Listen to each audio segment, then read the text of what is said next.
and you can take it away. Wonderful. Well, welcome everyone to the end of the day. From what I've heard, has been an amazing conference. So I hope that what we talk about in this session maybe reinforces some of the things that you've already learned. Maybe you'll learn some new things about the importance of taking a moment to take care of yourself.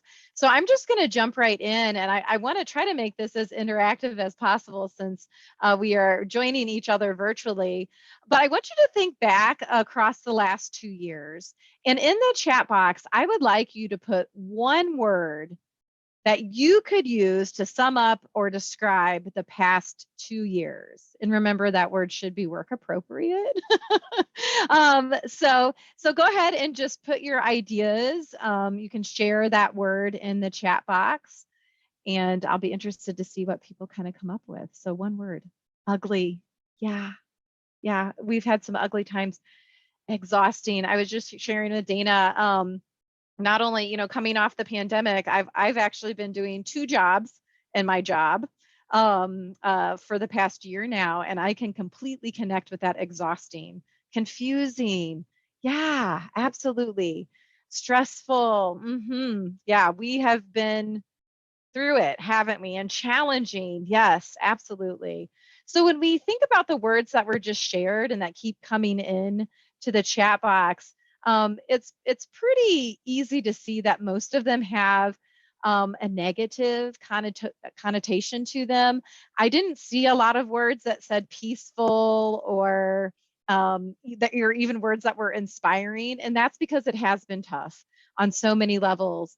And for many of us, this has likely been the toughest 1 or 2 years of our entire career. And whether you've been doing your job for 2 years or 20 years, it has been tough. And because we've experienced these difficulties this length of time, it can be very precarious to our overall mental health and well being. And certainly we can all agree that we have lived through really an unprecedented time that has affected every community in our country, in our state, in our service area, as well as the families that we work with in some way. The work that we do is an intensive job, even on the best of days. And oftentimes, we as helpers, as people who care, we often fall short on taking care of ourselves. So that's something we can probably all connect with. But it's critically more important than ever to safeguard our own mental health and well-being and to actively engage in taking care of ourselves, not only to remain healthy and well, but also to be able to do our best to take care of others. So we're going to spend just our last few moments together today discovering a little bit about what self-care is. So that might be some of a repeat of what you've already learned today, why it's important, and then some action steps that we can do to implement some care into our daily lives. And I just giggled because I love that stupid comment. Yes, the last couple of years have just been downright stupid, right? Like, what are we doing? Why are we having to go through all this? So, when we think about what we've been through, I really want to consider our experiences really have been about survival. So depending on the month, the week, the day, or even the hour that we've experienced, our focus was likely on surviving, just getting through the next day. I know currently in my role that I've been doing, I'm doing 2 jobs. I can't think about tomorrow. It's like, what do I have to get through today? I have to survive today. I have to get through so I can make it to the next day. Even just that getting through that next moment to the next weekend, to the end of the pandemic, to the end of my temporary role, it can certainly be draining, and we can't make time speed up. But one way that we can safeguard our own mental health and take care of ourselves is to shift that mindset from surviving to thriving. And that's really where taking care of ourselves enters the scene. Sometimes we feel like taking care of ourselves is perhaps a bit selfish. And maybe we avoid it for that reason. We think, I have to focus on everyone else around me and caring for the clientele that I have, that I don't have time to spend on myself. But when we practice self-care in our roles, we are in fact acting in the best interest of everyone who crosses our paths. So our families, our coworkers, and certainly the clients and the people that we work with. So no surprise, I'm sure in our day of self-care, we've learned a lot about what self-care is. I like to think of it as filling our bucket, right? This is probably the best metaphor that I have. I like to think of my bucket as, is it even full? Is it full of holes? Where is my bucket level? And really kind of doing that daily assessment to kind of see where I'm at and to see what steps I need to take as my own best self advocate to ensure that I'm both physically and emotionally able to support the clients that I work with. Um, Really, it is an essential and an ethical responsibility to take care of ourselves. We should not be putting our personal needs aside. And during times of stress, especially when you think about the past year or two, we often overlook or misunderstand self-care. I just have to kind of chuckle because I actually think the term self-care is like really overused. I think we need a new term. What that term is, I don't have a clue. But I think if we develop that term, we would be set, right? Because people are kind of even burnt out on the term self-care. I feel like we've heard it time and time again for the past couple of years, but the concept is what's important. Um, some people look at it as just plain old taking care of yourself or self-care. But indulging in ourselves, even if we're engaging in unhealthy coping habits, they should not be mistaken for self-care. Um, when we think about being self-indulgent, it often doesn't give us lasting benefits as self-care activities um, do. So when I mean indulgent activities, I mean, think about it. How many of us, after a long day or long week, just sit on the couch and binge watch TV all weekend or all night?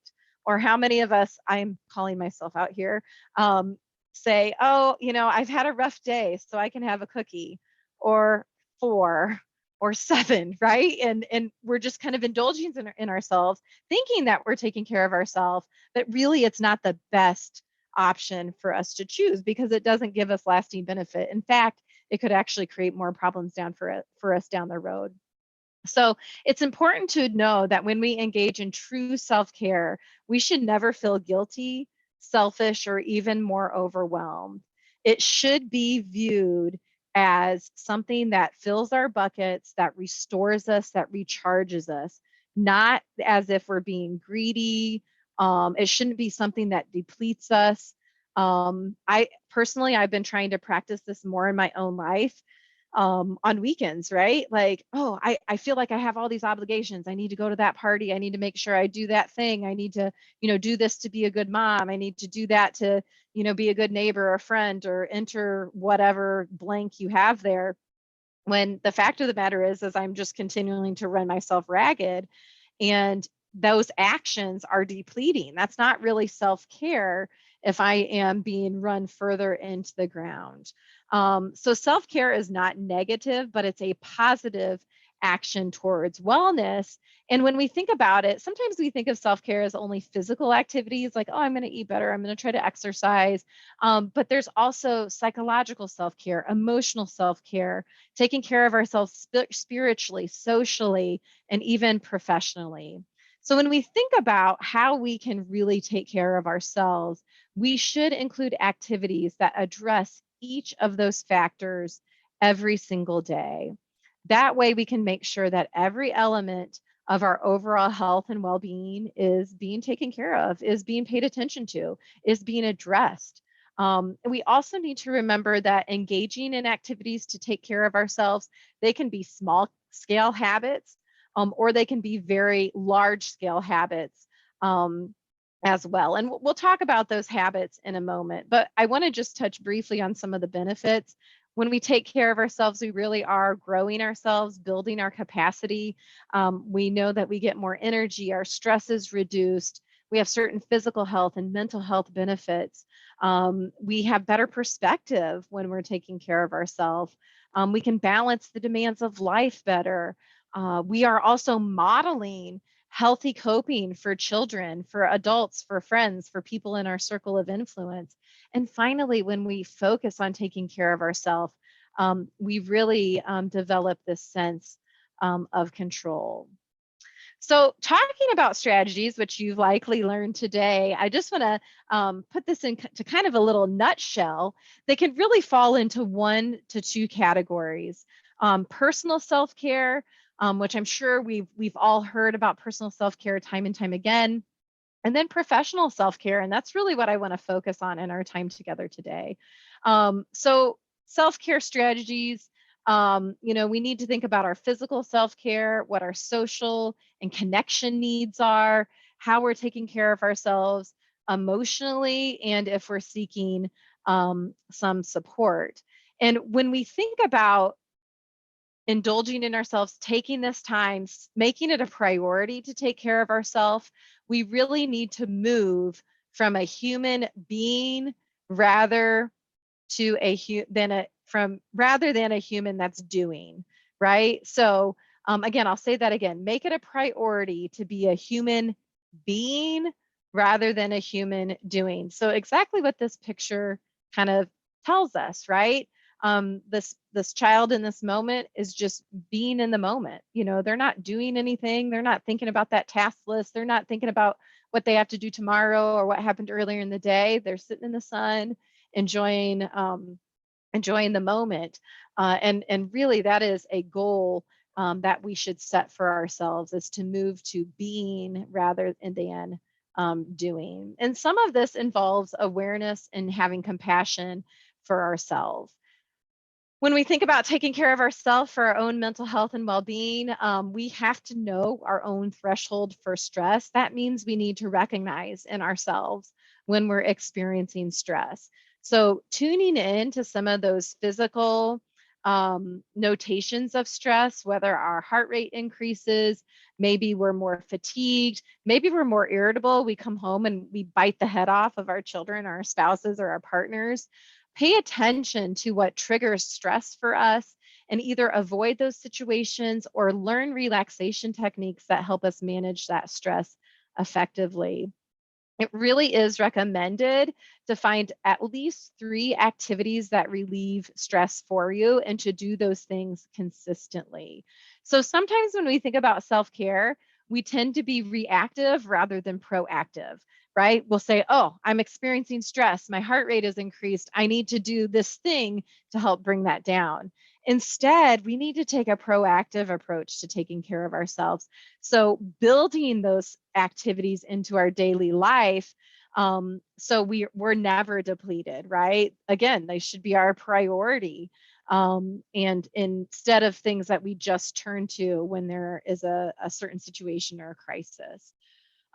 Also, we recommend for professionals to bring an emergency self-care pack to school to your environment, your workplace with you.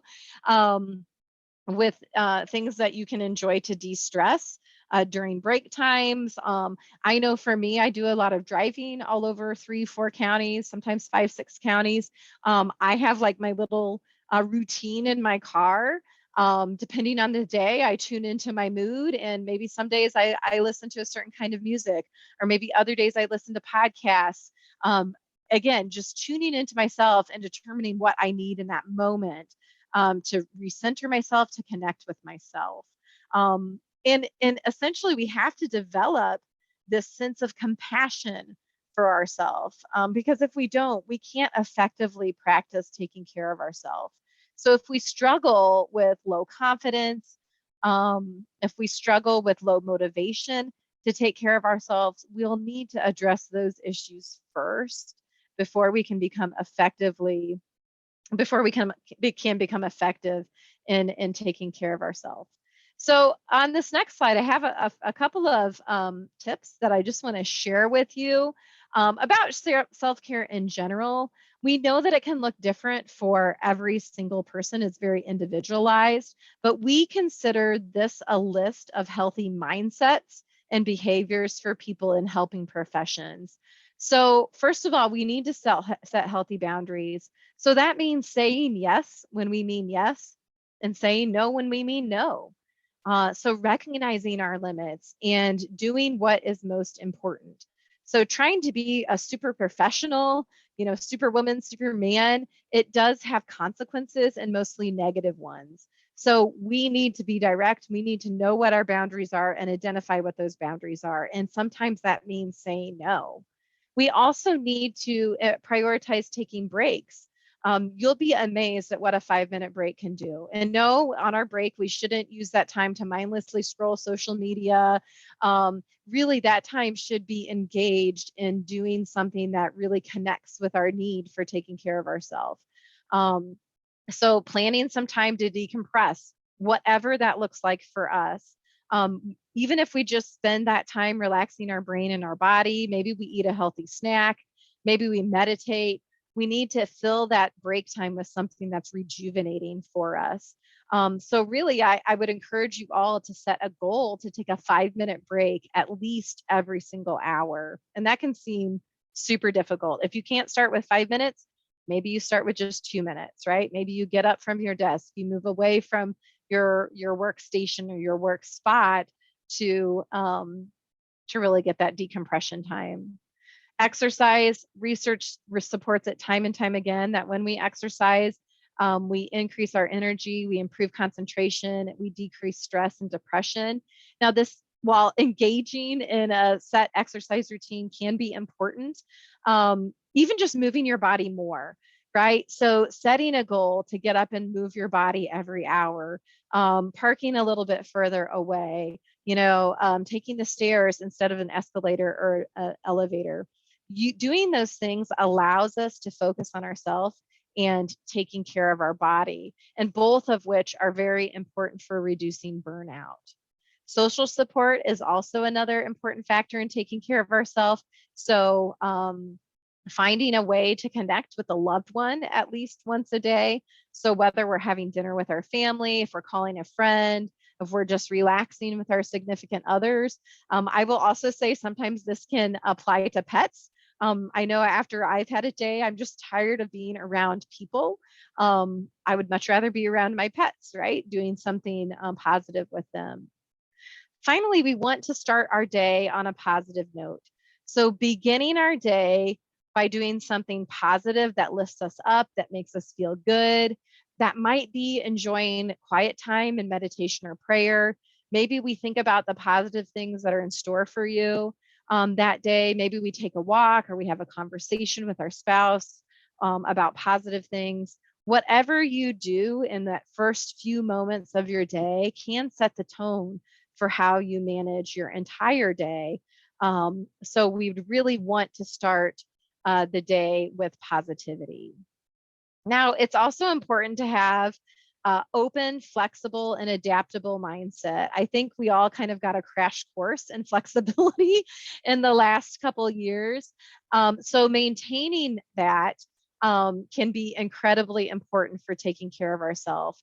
It helps us to shift our mindset and our perspectives, and even our actions when unexpected events arise.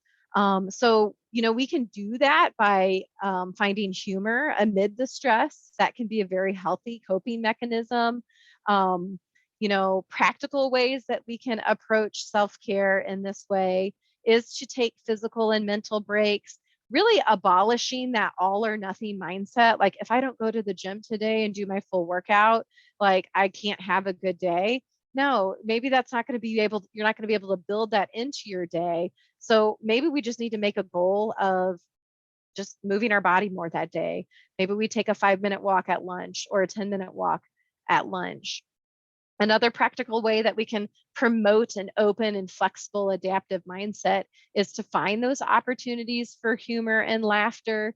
So seeking out resources that we find amusing, right? And again, I would encourage you to develop a kind of a self-care action plan that has these go-to strategies for you.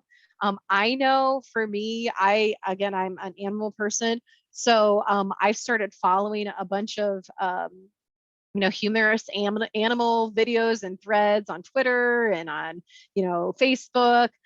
So even when I'm just mindlessly scrolling, I'm still kind of feeding that opportunity for humor and laughter by exposing myself to that type of content. Also engaging in mind-body activities is incredibly important. So this next tip for taking care of yourself is actually a physical tip, and this is a super practical self-care tip, is to care for your eyes.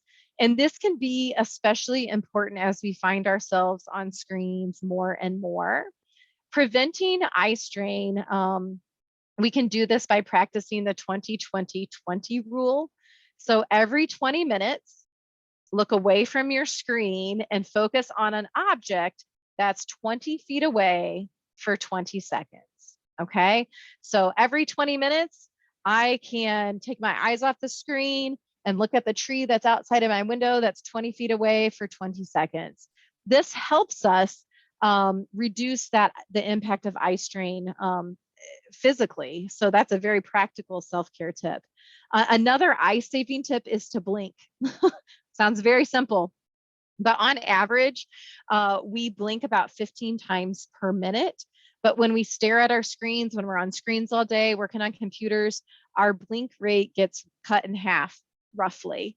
Blinking is critical to the health of our eyes. It moisturizes them, it supplies nutrients. So if you find that you're getting fatigued, it's probably because you're not blinking enough and you're not taking a visual break from your screen. So I'd really encourage you to do that as well. So I'm hoping today that someone spoke about taking care of yourself through mindfulness, remembering just to breathe. So engaging in simple breathing practices can be very essential in taking care of ourselves. And I actually just learned a new one. I've been teaching about mindfulness for about the past 5 years. I'm going to teach you one just super quick. This is especially helpful when we find ourselves in very stressful situations. So what I want you to do, it's kind of hard for me to do it and explain it, but what we do is we take a deep breath in through our nose. And then when we get to the top of that breath, we take one additional sip of air. So, and then we let it out slowly. Exhale. Let's do that again. So deep breath in through our nose.